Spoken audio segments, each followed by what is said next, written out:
Eu queria compartilhar com vocês e estudar com vocês nessa manhã o que a Bíblia diz sobre tudo isso. E por que estamos aqui dessa forma e como as coisas irão acabar. E como momentos como este que estamos passando, será que irão se repetir? Acredito que todos vocês devem ter recebido, se não pelas mídias sociais ou até mesmo pelos jornais, notícias de que está ocorrendo um aumento de número de casos novamente. E ainda há uma certa incerteza de que será que as pessoas que pegaram podem ou não pegar novamente? Que trazem medo e receio para todos nós, mas o objetivo aqui não é falar sobre isso ou comentar sobre isso. Uma reflexão que fica para todos nós aqui, e principalmente para nós que somos brasileiros, é que geralmente tem brasileiro, ele gosta de opinar sobre tudo. Sobre a vida de todo mundo, e do dia para a noite todo mundo se tornou especialista em epidemiologia. E todo mundo já sabia e compartilhava os tratamentos e tudo mais. Isso, de certa forma, gerava uma angústia extremamente grande para todos aqueles que estavam trabalhando e principalmente para os pacientes. Mas eu queria que você ler com você hoje, na verdade, estudar com você 5 versos bíblicos para que nós possamos compreender mais e nos aprofundarmos sobre o tema que o pastor anunciou aqui, que é a minha proposta hoje, o fim.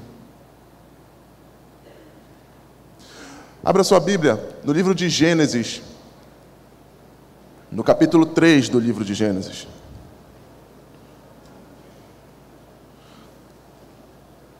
Gênesis, no capítulo 3, é um dos textos bíblicos que eu gosto de ler e reler. Eu gosto de estudar esse trecho da Bíblia.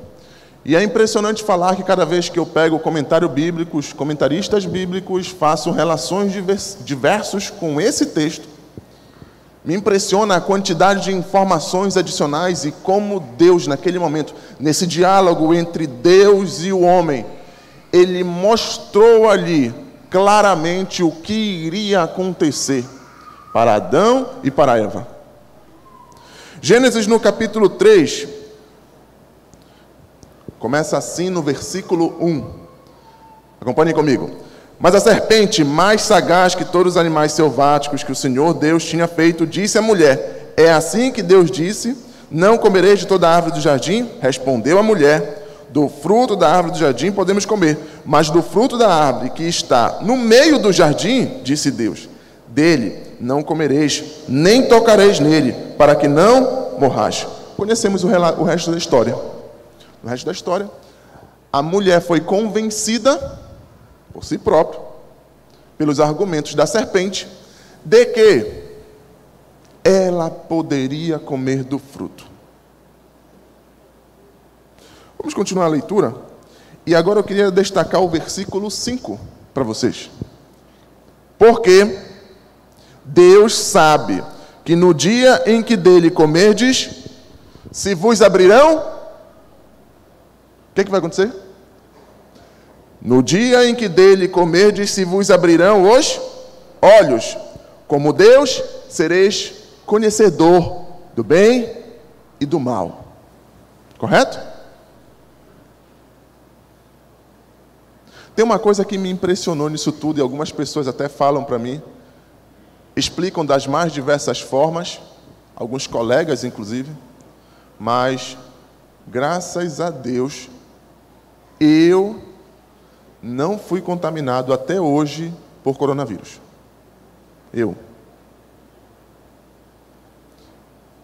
Alguns amigos se impressionam com isso. Por quê? Porque você deve conhecer, ou ficou sabendo, de alguém que pode ter ficado em estado grave por essa doença, que internou no hospital. Se ela internou no hospital, foi eu que cuidei. No Hospital Adventista. Nós tivemos mais de 600 internações na UTI durante esse período. Cuidei de todos eles. Claro que junto com toda uma equipe. Haviam dias que, na verdade, no início, nós éramos tantos, só para vocês terem uma ideia do que aconteceu, nós tivemos que aumentar muito o número de leitos. Nós trabalhamos operacionalmente com 30 leitos de UTI. Nós tivemos que operacionalizar durante um período de tempo com 78 leitos de UTI. E com um detalhe, 40% da minha equipe de médicos se infectou nas primeiras 3 semanas e tiveram que ser afastados. Ou seja, eu estava com o dobro de leitos, com metade da equipe. Essa era a nossa rotina de trabalho. O que não foi diferente em outros hospitais. Em outros hospitais aconteceu a mesma coisa. Durante todo esse período, eu entrava, atendia pacientes, entubamos pacientes.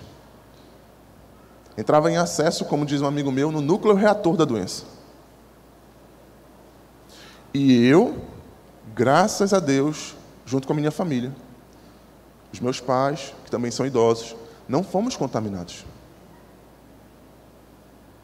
Mas eu vou fazer uma pergunta para vocês. Vocês acham que eu conheço a doença chamada Covid? Conheço ou não? Eu sou médico, especialista em terapia intensiva, atuei tratando de todos esses pacientes. Tenho, posso dizer, uma das maiores experiências do Brasil no tratamento da doença, pelo número de casos que eu tratei. Medicações, suporte ventilatório, necessidade de hemodiálise e tudo isso. Vocês acham que eu conheço a doença? E aí? Sim ou não? Conheço ou não conheço?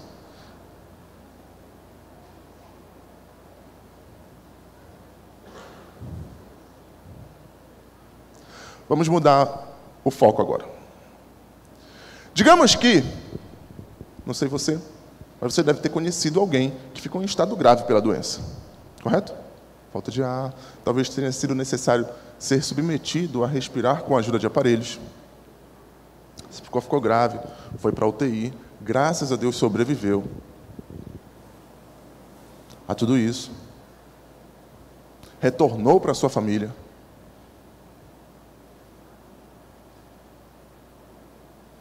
Ficou doente. E é curioso falar, pessoal, que quando a gente fala uma doença, quando a pessoa necessita de respirar com a ajuda de aparelhos, é um termo para que vocês possam entender, que é o que nós chamamos de suporte ventilatório. Geralmente essa pessoa precisa de algo em torno de 60 dias para uma recuperação total. 60 dias, dos quais algo em torno de 30 a 40 dias são hospitalizados. E, teoricamente, ela consegue voltar às funções habituais dela antes de ter ficado adoentada em torno de 180 dias, 6 meses de recuperação. Correto? Digamos que uma pessoa que passou por tudo isso no início, está em fase de recuperação, e eu conheço algumas, muitas, inclusive. Essa pessoa conhece a doença, sim ou não?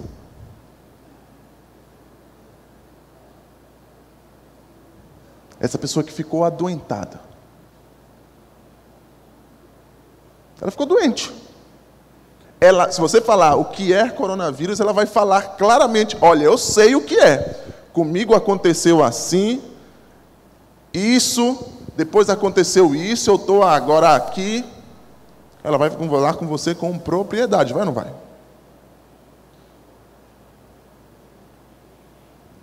Vamos voltar ao verso bíblico. Gênesis capítulo 3, versículo 5.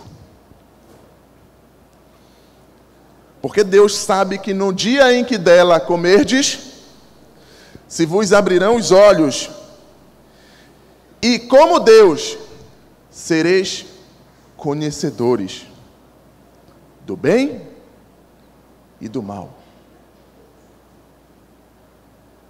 Vocês observaram o que a serpente está dizendo aqui? Que você vai conhecer o bem e o mal no dia em que você se afastar dos caminhos de Deus. O que diferencia o médico de um paciente sobre o conhecimento de uma doença? O que diferencia? O que diferencia um médico de um paciente sobre o conhecimento de uma doença? é estar doente.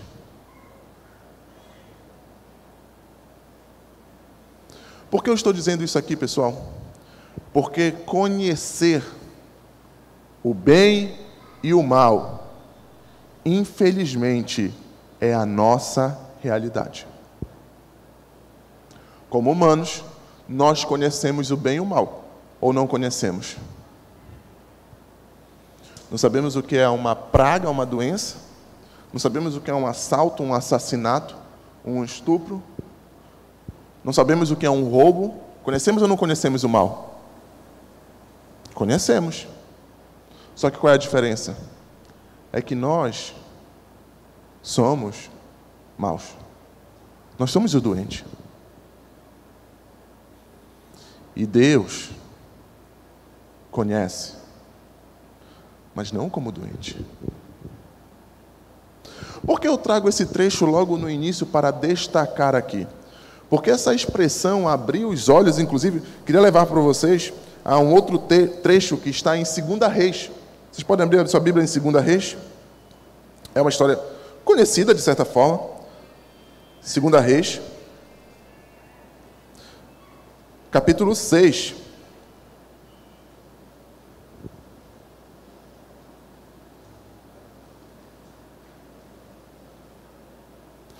Segunda Reis, capítulo 6, conta uma das histórias que eu mais gosto na Bíblia. É uma história muito, muito interessante. Porque olha só, aqui estava agora Eliseu e os Círios. E na verdade, os Círios queriam pegar Eliseu.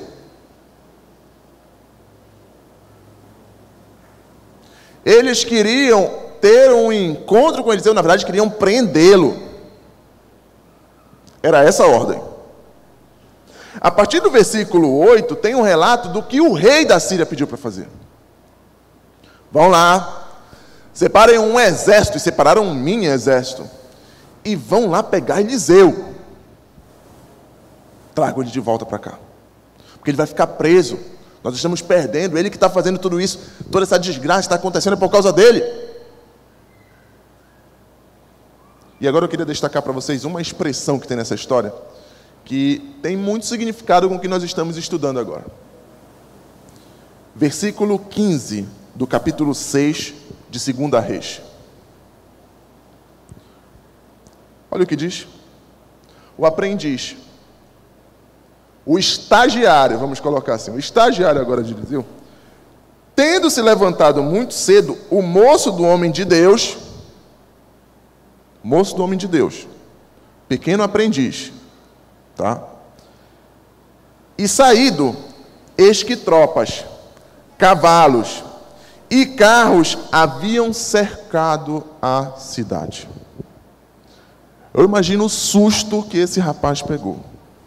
Porque imagina, ele era um aprendiz do homem de Deus, de um grande profeta.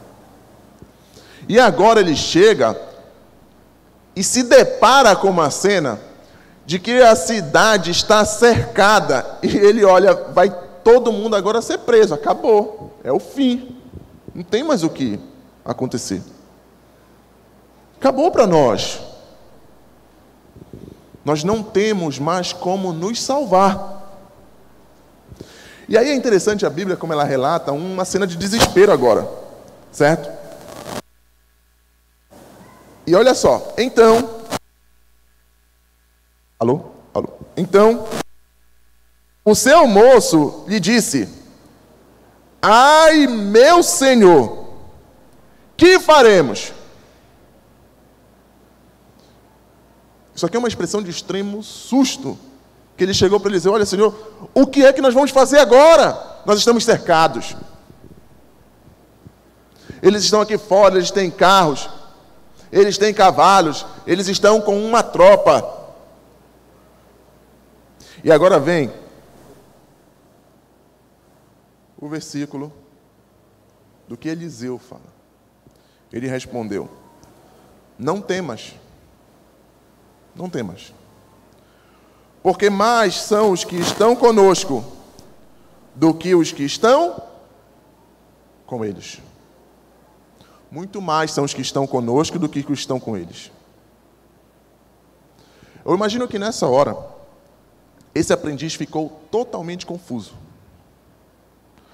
Porque quando ele saiu e observou a tropa, ele viu tão somente um exército fortemente armado para a época, querendo capturar o seu chefe. Um exército armado com o intuito de capturar o seu chefe. É exatamente esta cena que o aprendiz viu. É curioso uma coisa aqui que eu estava até observando agora, Jorge. Estagiário não tem nome, né? Nunca tinha reparado nisso aqui, olha.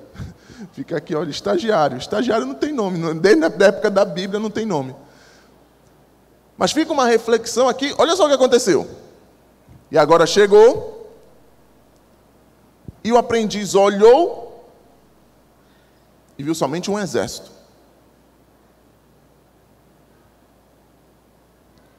Eliseu fala, então, tem mais com nós do que contra nós. Espera aí.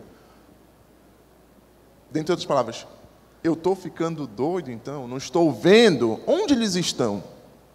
Eu não estou vendo. E aí vem.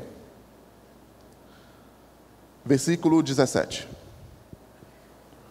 Orou Eliseu e disse, Senhor.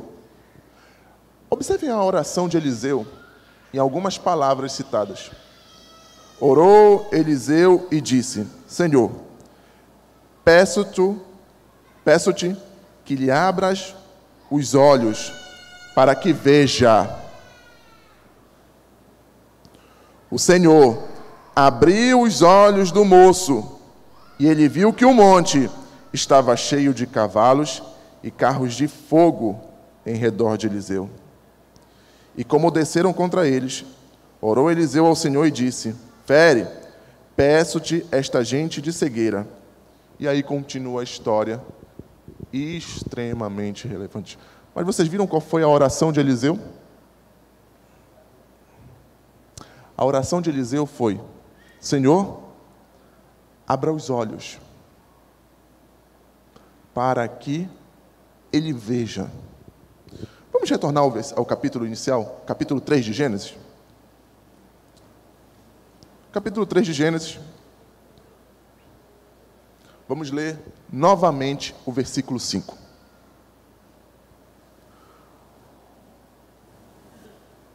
Porque Deus sabe, serpente falando, que no dia em que dele comerdes, se vos abrirão os olhos. Espera aí, pessoal. Vamos tentar entender uma coisa. Continuando a história bíblica, nós vamos continuar aqui. Olha só, vamos continuar a história do Gênesis agora. E vamos agora ler o versículo 7 de Gênesis, capítulo 3. Observem qual relato bíblico após Eva e Adão comerem do fruto. Abriram-se então os olhos de ambos e perceberam que estavam nus. Cozeram folhas de figueira e fizeram cintas para si. O que aconteceu após Adão e Eva comer do fruto? Abriram-se os olhos e eles começaram a ver, inicialmente, que eles estavam nus. Mas eles ficaram conhecedores do bem e do mal, atingidos por uma doença chamada pecado. Conheciam a doença agora por estarem doentes. Conheciam a doença por estarem doentes. Diferente de Deus, que conhece a doença porque é o médico.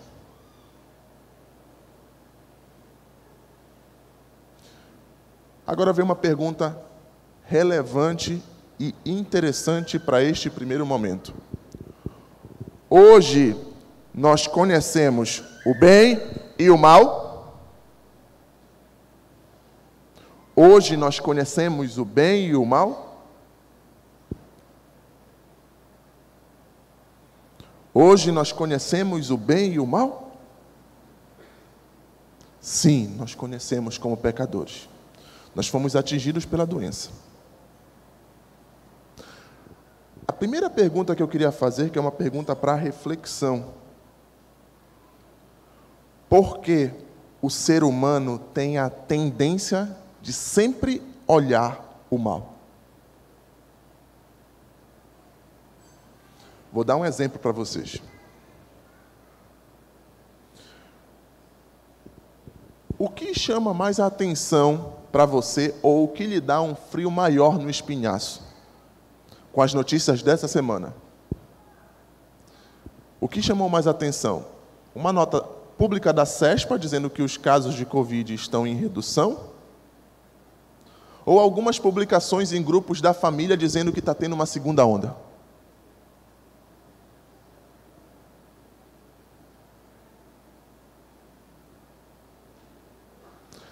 Notícias que envolvem medo, notícias que envolvem temor, notícias que envolvem pavor, notícias que falam coisas más.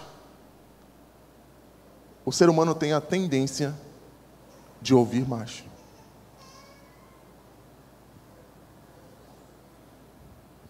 Nós não queremos, às vezes, ouvir que o fulano está bem. Mas se alguém falar que o fulano está doente, aí chama a atenção. Notícias boas sobre as pessoas nós não costumamos ouvir. Mas notícias más sempre chamam mais a atenção. A pergunta que fica aqui é geralmente só uma.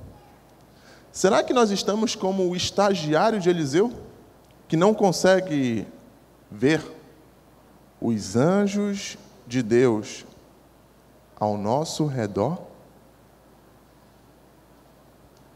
Confesso para vocês que, às vezes, é muito difícil ver isso.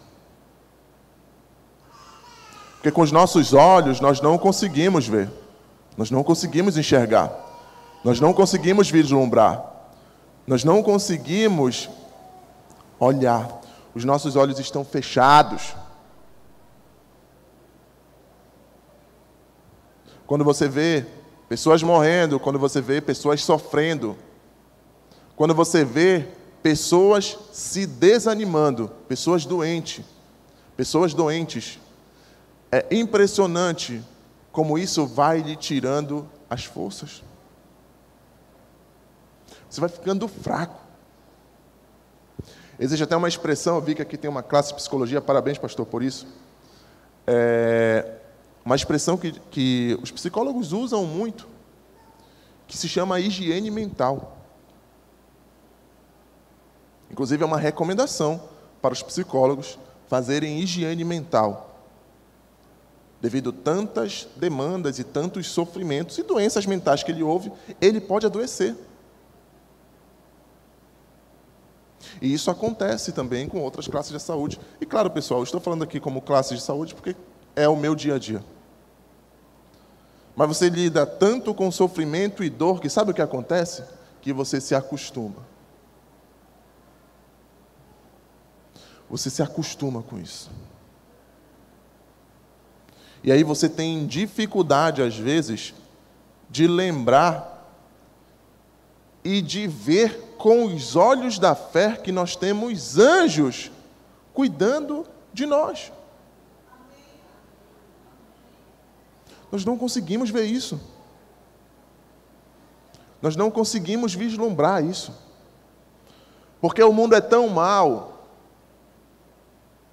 São tantas coisas ruins que acontecem e esse ano, então, nem se fala. Mas sabe qual é a notícia que eu tenho para vocês?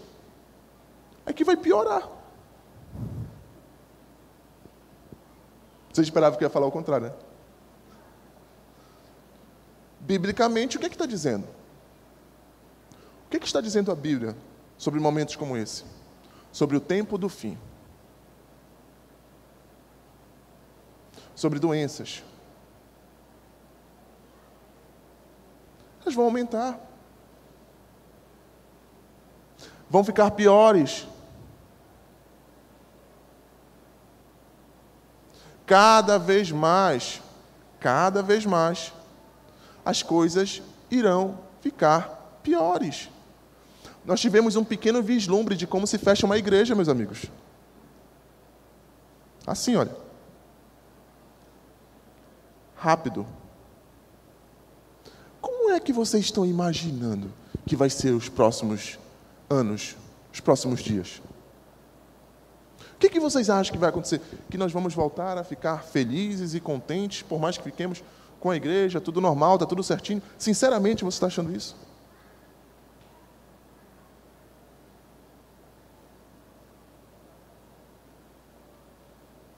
Porque, biblicamente, a Bíblia não fala dessa forma.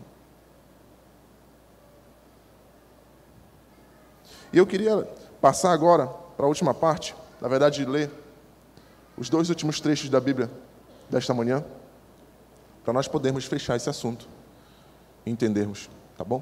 Abra a sua Bíblia, o livro de Mateus.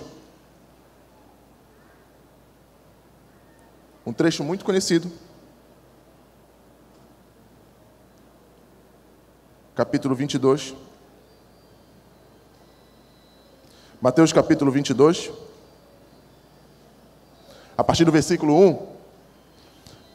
Mateus capítulo 22, a partir do versículo 1. Mateus capítulo 22, a partir do versículo 1. Conta o relato, uma parábola muito conhecida. Muito conhecida. E é justamente esses 2 trechos, esses 2 últimos trechos, nós vamos ver esse trecho da Bíblia e o último trecho que nós vamos encerrar.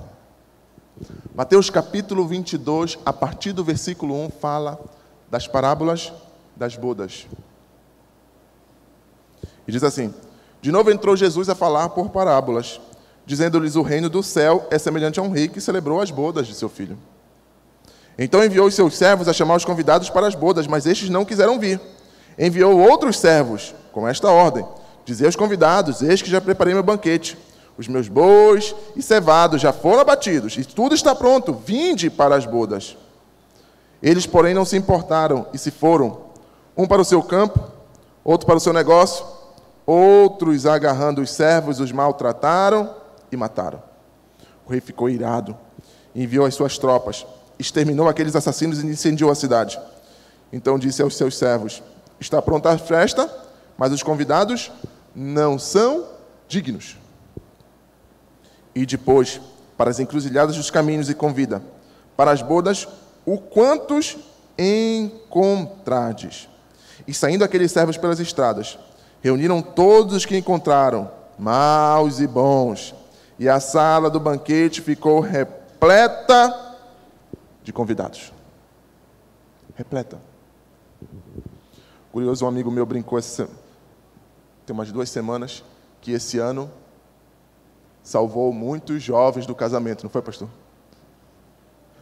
Brincando sobre isso, sobre o casamento, que muitos casamentos foram cancelados por causa da pandemia. Aqui nós temos um exemplo da parábola de uma boda, uma festa de casamento. É interessante observar que essa festa de casamento foi preparada, os convidados foram chamados para a festa, no entanto, não quiseram ir. É uma opção. Você não querer ir a uma festa é uma opção, você é um convidado. É interessante ler que Jesus começa a parábola dizendo que o reino dos céus é desta forma. Nós não convocamos pessoas para o céu, nós convidamos. Se você quiser fazer os seus próprios negócios e não ir para a festa, pessoal, está tudo bem, está tudo certo. Se você estiver ocupado demais para se preparar para o céu, está tudo bem, a parábola está dizendo isso. Você é um convidado, você não é obrigado a ir. Só que Essa parábola sempre me intrigou. Eu confesso que tem mais ou menos 1 ano que eu a entendi de uma maneira um pouco mais profunda. Porque depois que as pessoas não quiseram ir, e foram muitos convidados, mas eles não quiseram ir, eu imagino que as pessoas mais importantes foram convidadas primeiro, obviamente, né? Se você vai fazer uma festa para um próximo seu ou uma festa sua, quem é que você vai convidar de início, pessoal? Pessoas próximas, que você julga que são suas amigas. É ou não é? Não sei se você convida inimigo para a festa. Mas para a festa, geralmente, nós convidamos amigos. Então, chegou que esse rei chamou os convidados. E eles não foram, pelos mais diversos motivos. Alguns deles, inclusive, maltrataram quem foi entregar o convite. Saltou o cachorro. Mas agora vem um ponto interessante. O rei então decide, olha, se ninguém veio, saiam agora, tem muita comida, e convidem todo mundo. Convidar todo mundo é convidar todo mundo, pessoal. Eles convidaram todo mundo. Todo mundo. E vieram todas as pessoas para a festa. Aqui tem um ponto que me incomoda muito nessa parábola. Não sei se é um ponto que incomoda você. Mas olha o que diz. Versículo 10. E saindo aqueles servos pela entrada, reuniram todos que encontraram, maus e bons. E a sala do banquete ficou repleta de convidados. Olha esse detalhe do versículo 11. Entrando, porém, o rei, para ver os que estavam à mesa, notou ali um homem que não trazia a veste nupcial. E perguntou-lhe, amigo, como entraste aqui sem veste nupcial? E ele emudeceu. Então ordenou o rei aos serventes, amarrai os pés e as mãos e lançai para fora nas trevas, expulsem ele da minha festa. Eu achava muito dura essa mensagem. Porque, veja, você me convidou para uma festa, não foi? Eu, teoricamente, não estava preparado para ir nessa festa, a não ser que você tenha vestidos e roupas. Para o homem fica mais fácil, porque o homem só troca gravata. Mas se for uma mulher, vai ter que comprar um vestido, vai ter que alugar um vestido, a pessoa pode não estar preparada. É ou não é? E aí eu chego na festa, eu não estava preparada, me chamaram para cá, eu vim. E quando eu chego aqui, eu sou destratado pelo dono da festa, por quê? Porque eu não estou com um vestido bonito, com uma roupa bacana.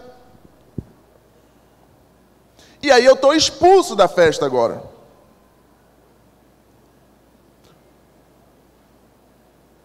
Faz lógica para vocês? Vocês não acham que foi muito duro essa conduta do rei? Acontece que, se nós olharmos para a forma como nós fazemos festas, de fato não faz muito sentido. Só que veja bem, imagine você que eu lhe convido para a festa. Eu lhe convidei para a festa. E você vira e fala, não, eu não vou por causa de roupa, eu não tenho roupa. Eu vou mandar um alfaiate na sua casa fazer uma roupa para você. Ele vai lá, vai medir você,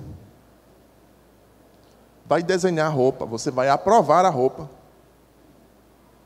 E aí agora, você vai entrar na festa com essa roupa que eu estou fazendo para você. Muda ou não muda o jogo? Porque é exatamente assim os casamentos orientais. Quando você é convidado para uma festa, quem convidou, olha só, eu mando a roupa para você. E você agora vem com a roupa que eu estou lhe dando para a festa.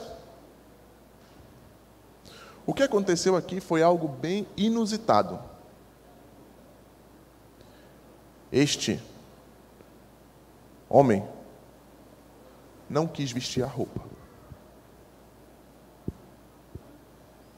Ele não quis entrar na festa com uma roupa que foi dada pelo dono da festa. Ele se negou. Ele achava que a roupa dele estava bom.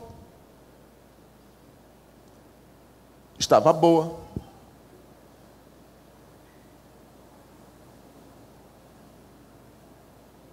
Eu tenho um gosto ruim para roupa. Minha esposa que está assistindo, ela sabe disso. Ela fala, vamos sair. Foi acho que tem umas 2 semanas. Vamos sair. Eu quero comprar alguma coisa. Aí tá bom. Aí eu fui para o quarto. Qual é a minha roupa de sair? Eu peguei uma bermuda e uma camisa de time. Aí ela virou para mim, pode trocar. Porque isso para mim é uma roupa adequada para passear com a minha esposa. Para mim isso é roupa. Talvez para mim isso fosse uma roupa de ir para casamento. Mas por que eu quero dizer isso aqui? Eu chamei desse detalhe para a roupa especificamente. Vamos voltar em Gênesis capítulo 3? Para nós encerrarmos.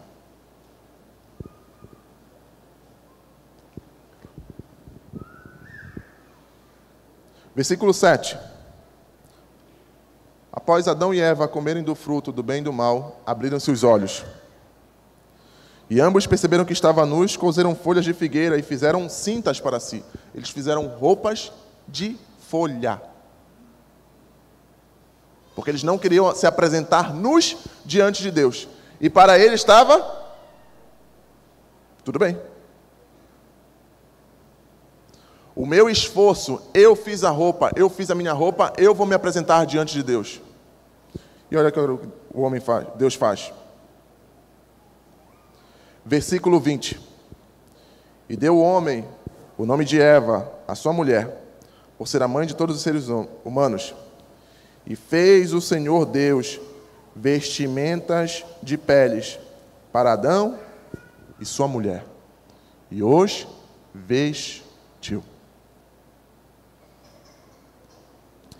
Nas bodas do Cordeiro, que é o fim, nós só entraremos nela, como relato de Apocalipse, capítulo 21, se nós estivermos vestidos pela roupa do Cordeiro. Se nós formos nos aprofundar um pouco mais no sentido, talvez não tenha tempo, não fica para uma próxima vez, mas eu vou deixar esse versículo bíblico para vocês. Êxodo 29, a partir do versículo 1 até o versículo 4, fala como um sacerdote deveria entrar na presença de Deus. E sabe o que eu acho mais interessante? 2 coisas. Primeira, ele deveria estar limpo, ele deveria banhar-se. E depois ele deveria vestir a roupa sacerdotal. Aqui tem 2 princípios básicos para nós, que somos adventistas do 7º dia. Primeiro, banhar-se. Há a necessidade de um batismo por imersão para a salvação, para se apresentar diante de Deus. E segundo, aceitar a graça de Deus, que deu uma roupa para que eu possa vestir e me apresentar diante dele. O que eu quero dizer para vocês? Nós não temos o que temer. Nós conhecemos o futuro. Nós sabemos como esse mundo vai acabar. Só que pode ser que nós estejamos sendo estagiários de Deus e não conseguindo ver que nós temos anjos ao nosso redor nos protegendo e nos abençoando. Muitas coisas ainda irão acontecer nesse mundo e eu tenho que falar para vocês, coisas ruins. A tendência é sempre de piorar. Só que cada vez mais o mundo caminha para um fim, para um término. E o término para o mundo, para aqueles que não aceitarem ir à festa, é o fim. Mas para nós, é uma festa de casamento, pessoal. Porque nós vamos celebrar juntos o encontro do Cordeiro com a Nova Jerusalém. Um local, como diz Apocalipse 21, versículo 4, que não haverá mais choro nem dor, porque as primeiras coisas passaram. Que hoje você possa tomar uma decisão na sua vida, uma decisão a qual possa lhe levar à salvação, você e a sua família. Porque eu, até mesmo como médico, posso dizer para você que amanhã pode ser tarde demais. Vamos orar? Querido Deus e Pai, nós te agradecemos porque o Senhor deixou claro para nós o que vai acontecer nesse mundo. Porque o Senhor é Deus, Criador e mantenedor. Porque o Senhor é um Deus que também é Salvador, ó Pai. E nos deu uma oportunidade de salvação, uma segunda chance. Pai, que nós possamos nos banhar, ó Pai, no sangue do Cordeiro. E que nós possamos vestir essa roupa do Cordeiro e nos apresentarmos diante de Ti de maneira justificada dos nossos pecados.